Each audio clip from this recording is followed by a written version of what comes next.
Hey guys, this is iPer, and in this video I wanted to talk about all the launchers that are available for the engineer class. So yeah, let's go ahead and get started with the MBT Law. Now the Law is actually the very first launcher for the engineer class that you can unlock, and it is unlocked by default. Now the MBT Law is mainly used for taking out tanks, and it's not very effective for taking out helicopters. Now the damage is very low, and to compensate for that low damage, it's a very easy to use gadget, since you only need to aim in the general direction of the target that you're shooting at, because it will sort of automatically lock onto it. And yeah, because it's so easy, it has low damage, and it also is capable of locking onto laser designated targets. So if you see something that is laser designated, you can also take it down with the MBT Law. Now next up on the list is the MK153 Small. This is this weapon, or this gadget, is unlocked once you've got 131,000 engineer kit points.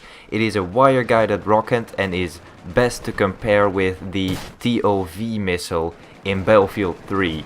And except that this is a portable missile, or you can carry it around, of course.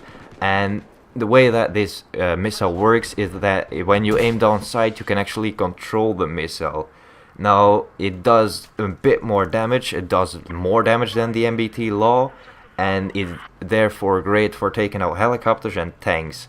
But because it does more damage, it of course is harder to control and hit targets. So it takes a bit of practice to get used to this weapon, and as you can see, I missed some of my shots, and I'm not really used to this weapon. But if you can practice a lot and get better at the weapon, it can be used pretty effectively. Now the Small is also capable of locking onto laser designated targets. So again, if you see someone or some vehicle that is laser designated, you can easily take him out, because the Small can lock onto that.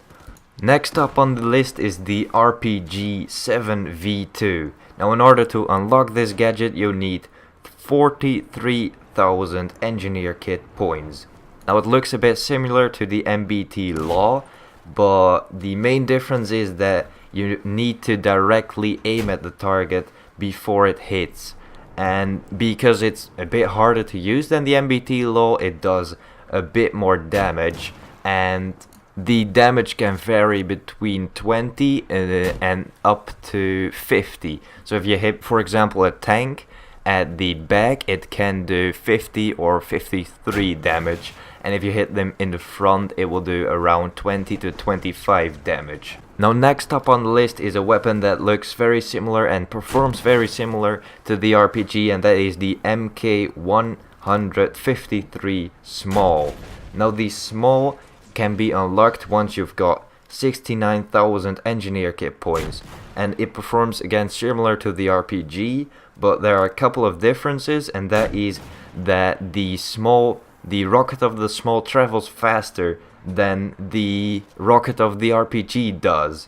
And because it travels faster, it of course needs to have one more downside, and that is that the Small does less damage than the RPG, which you can see good in this example, that it takes quite a couple of shots to take down this tank. Now the next gadget is the FGM-148 Javelin. Now in order to unlock this, you need 82,000 engineer kit points, and it is a guided anti-tank missile which locks onto vehicles but cannot be used against air vehicles. Now in order to actually hit your target, you need to maintain your lock, because if you let go of that lock, the missile will go fly up high in the sky. Now the damage from all different angles is exactly 25, as you can see here.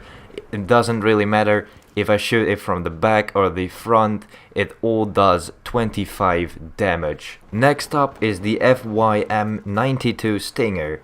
You need 24,000 points for the engineer kit in order to unlock it, and it's a fire and forget anti-air missile, which means that if you shoot it, you don't have to maintain your lock. You can immediately move on and the missile will automatically hit your air vehicle. Now the Stinger does around 45 to 55, mainly like half damage of a air vehicle, which means that you need 2 or 3 hits to kill and disable and destroy a enemy vehicle. Now the downside of the Stinger is that it has a pretty short range, and if you compare it to the opposite weapon, which is the IGLA, it has the Stinger has a shorter range. So of course next up on the list is the SA-18 IGLA. In order to unlock this, you need 53,000 points. The good thing about this gadget is that it has a longer range, but the downside is that you need to hold on your lock, and as you can see right here, that gets me killed a couple of times. Now damage wise, these two gadgets or launchers do around the same damage, but once again I can't really get the detailed stats because the launchers are not on simfic.com, so I kind of have to guess the damage for myself. But yeah, this was the video for today. If you enjoyed the video, then please hit like. If you're new here, don't forget to subscribe if you like the video, and as always, thanks for watching.